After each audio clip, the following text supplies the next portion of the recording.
Baghdad کا ایک واقعہ تاریخ میں آتا ہے کہ ایک صاحب بڑے تاجر تھے. اس زمانے میں تجارت کا مال لے جانے کے لیے اور مال خریدنے کے لیے اور مال بیچنے کے لیے بڑی دور دور تک جانا پڑتا تھا. ہندوستان کے لوگ عرب، عراق، شام تک جایا کرتے تھے اور شام کے لوگ ہندوستان آیا کرتے تھے. چائنا کے لوگ ہندوستان آتے اور ہندوستان کے لوگ چائنا جاتے تھے. اور وہ سفر جو ہے کیونکہ یا تو پانی کے جہاز کا ہوتا تھا یا اونٹوں پر اور گھوڑوں پر ہوا کرتا تھا، تو اس لیے ہزاروں میل کا آنا جانا اس میں بڑا ٹائم لگتا تھا. 6 مہینے ہو جاتے تھے آدمی کو گھر سے گئے ہوئے نکلے ہوئے. پھر کبھی وہ اپنے گھروں کو واپس ہوتا. تو بغداد کا ایک تاجر اپنا مال لے کر آتا اور 2-3-4 مہینے میں 5 مہینے میں واپس آتا. پھر اس مال کو بیچتا، 2-4 مہینے میں بک جاتا، پھر واپس چلا جاتا. اس کی بیوی کو یہ معلوم ہوا کہ اس نے اندازہ کیا کہ اب سفر سے واپس آنے کے بعد شوہر اپنی بیوی سے اور بچوں سے اتنی محبت نہیں کرتا جتنی پہلے کرتا تھا. اب وہ کھچاؤ اور لگاؤ نہیں ہے جیسا پہلے تھا. تو اس نے اس پر غور کیا. بہت غور کرنے کے بعد اس نے سوچا کہ ہو سکتا ہے کہ تاجر نے کہیں اور دوسری شادی کر لی. لہذا اس نے ایک جو چالاک عورت تھی بڑھیا، اس کو بلایا اور کہا کہ میں آپ کو منہ مانگے پیسے دوں گی. آپ یہ بتاؤ کہ میرے شوہر یہاں سے جب گھر سے نکلتے ہیں تو وہ کہاں جاتے ہیں. آپ ان کا پیچھا کرو اور انکوائری کرو. جب آپ اس کی انکوائری کر لیں گی تو پھر میں آپ کو آپ کے منہ مانگے پیسے دوں گی. بڑھیا نے کہا کوئی بات نہیں، میں انکوائری کر لیتی ہوں. جس دن شوہر گھر سے نکلنے والا تھا بیوی نے بتا دیا کہ آج ہمارے شوہر جا رہے ہیں یہاں سے تجارت کے لیے. کہ ٹھیک ہے. اب شوہر اپنے گھوڑے پر سوار ہو گئے، چل دیے.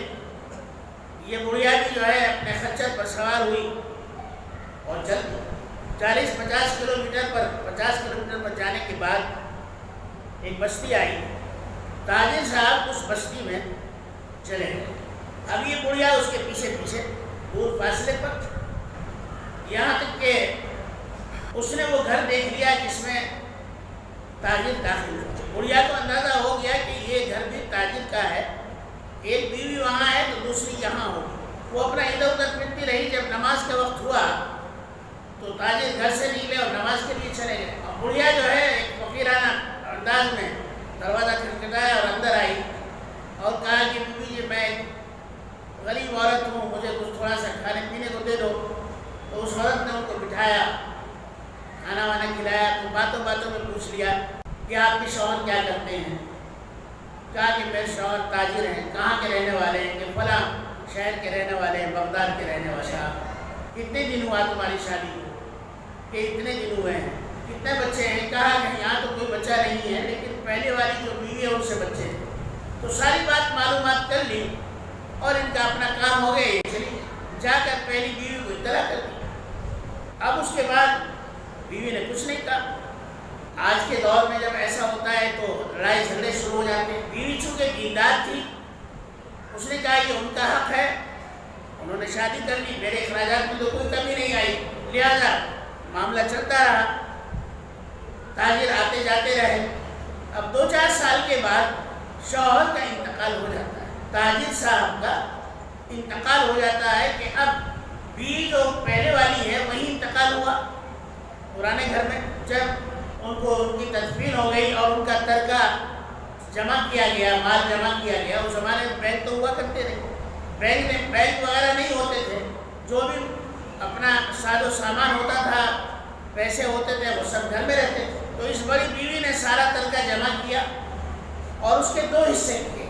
ایک حصہ خود رکھ لیا اور دوسرا حصہ اس کو باندھ کر پیک کر دیا. اور اس بڑھیا کو بلایا جو پہلے انکوائری کرنے کے لیے گئی تھی. کہا کہ تم نے وہ گھر تو دیکھ رکھا ہے نا ہمارے شوہر کی دوسری بیوی کا؟ کہ ہاں جی. کہا کہ یہ کچھ امانت ہے، یہ لے جا کر اس عورت کو دے دو، کیونکہ یہ شوہر کا آدھا مال میرا ہے، آدھا ان کا. میں اس میں خیانت نہیں کر سکتی، بے ایمانی نہیں کر سکتی. آج ہمارے سماج میں کوئی ایسی مثال ہے؟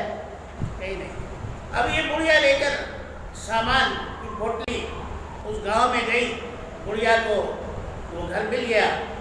جا کر اس گھر والوں سے بات کی تو وہ عورت سامنے آ گئی، کہا کہ میں تمہارے شوہر کے گھر سے آئی ہوں، تمہارے شوہر کا انتقال ہو گیا۔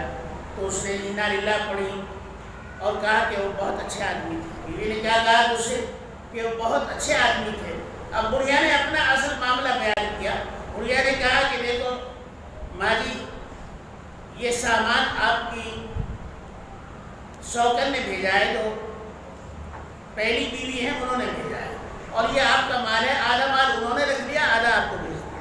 تو اس دوسری بیوی نے کہا کہ اللہ تعالیٰ مرحوم کی مغفرت فرمائے، وہ بہت اچھے آدمی تھے، بہت نیک تھے، لیکن اماں جی انہوں نے مجھے کئی سال پہلے طلاق دے دی تھی اور میرا نفقہ انہوں نے پورا ادا کر دیا تھا، لہذا اب یہ مال میرا نہیں ہے، یہ مال اسی پہلی بیوی کا ہے، آپ یہ مال سب ان کو دے دو، میری طرف سے سلام کہہ دو اور یہ کہہ دو کہ یہ مال آپ کو مبارک ہو، اس میں میرا کوئی حق نہیں۔ آج کے ہمارے اس سماج میں اس طرح کی کوئی مثال نظر نہیں ہے۔ ہمارا جو سماج ہے یہ مسلم سماج ضرور ہے لیکن اسلامی سماج نہیں ہے۔ ہمارا جو معاشرہ ہے وہ مسلم معاشرہ ہے، اسلامی معاشرہ ہمارا نہیں ہے۔ اور جب یہ اسلامی معاشرہ ہو جائے گا تو ہر جگہ آپ کو سچائی اور اچھائی نظر آئے گی، باطل آپ سے چھپ جائے گا اور اچھائی کا غلبہ پورے سماج پر، پورے معاشرے پر، گلی کوچوں میں، اندر اور باہر، چھوٹوں میں بڑوں میں، عورتوں میں مردوں میں، بوڑھوں میں جوانوں میں، سب جگہ اچھائی آ جائے گی۔ تو اس واقعے سے پتہ چلتا ہے، حالانکہ پہلی بیوی کو معلوم نہیں تھا کہ شوہر نے طلاق دے دی دوسری بیوی کو، اس نے مال بھیج دیا، اور جب وہ مال دوسری بیوی کے پاس پہنچا تو دوسری بیوی کو معلوم تھا کہ میرے شوہر نے اس کو بتایا یا نہیں بتایا، لہٰذا اس کو بھی رکھ لینا چاہیے تھا۔ لیکن ایمانداری دونوں طرف تھی، پہلی بیوی میں بھی ایمانداری اور دوسری میں بھی، حالانکہ اس کو طلاق ہو چکی تھی، اس کو تو برائی کرنی چاہیے تھی، یہ تو آدمی بہت غلط تھا، اس نے مجھے طلاق دے دی، لیکن اس نے کہا کہ نہیں، مرحوم کا انتقال ہو گیا، یہ بہت اچھے آدمی تھے، اللہ ان کی مغفرت فرمائے، لیکن مال میں میرا کوئی حصہ نہیں کیونکہ وہ مجھے طلاق دے چکا۔